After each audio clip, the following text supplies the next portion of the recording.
Hello everyone, my name is Raina and I'm a System Architect for Solutions PT. In this video, we'll show you how do you push events from AVEVA Insight into third-party systems. The use case for these could be to send to an ERP, to a Teams channel, to a WhatsApp, or to send an SMS or an email. A lot of different options for OT and IT systems wherein information from Insight can drive or create events in different systems. In the previous videos, we would see how do you share information or data from on-prem sources to AVEVA Insight. How do you share information from AVEVA Insight to OT and IT streams using REST API? And in this video, we will show you how do you connect workers using alerts and how do you derive these powerful insights into OT and IT streams by using event-driven works. I've attached a link of the REST API documentation in the description below. The architecture would look something like this. You could have information coming from different sources going into AVEVA Insight. And in AVEVA Insight, you can have all of that data, create some alerts from those data, such as temperature, pressure, or any other data. Set up rules for it. And after that, that information can create an event which could go to an OT system or an EAM, such as Ultimo, or towards a cloud system such as Azure or AWS. We would now move to the demo area. I have a AVEVA Insight solution system right in place. So in this, we have some of those interfaces on the left. We have the visualization at the center. Here we can go to administration, look at alert custom actions.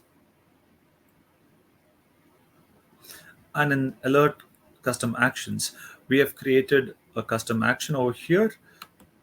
If I go to edit, you would see that you'd need a name, description, you would need a REST server URL. I've taken a REST server that is hosted in Azure, have the URL, put it here, and some of the mandatory fields that you can actually put information. You can also create your own mandatory field and then add that. That mandatory field passes that information for that alert to the third-party system. Then click Save. Go back to your home.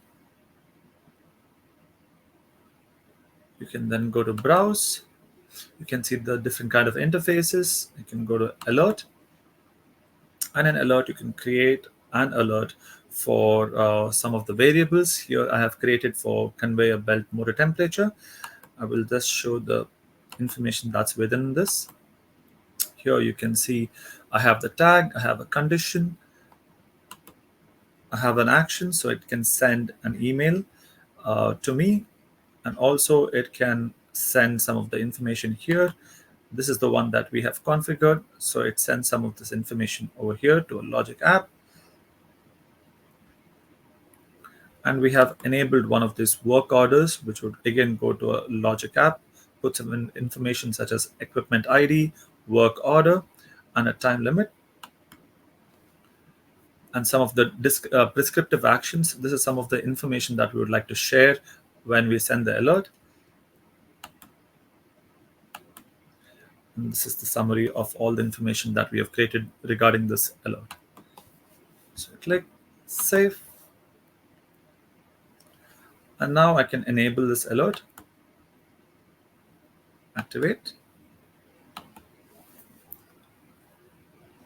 You can see now it has created an alert within my Azure system.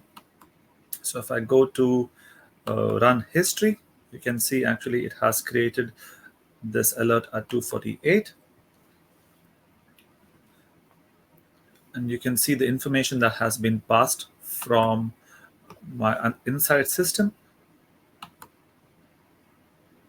So I can see that I have received from this email ID, I've received an alert name conveyor underscore belt motor temperature with the value, and also some of the extra information that we had given, such as prescriptive action, the URL, the time, alert trigger time, and you can use this information within a cloud platform such as Azure or any of the other sources to run different systems. So in the demo, we saw how do you actually trigger these alerts and send this information to different systems. Thanks for watching this video. And if you have any questions, please feel free to reach out to Solutions BD. Thank you so much.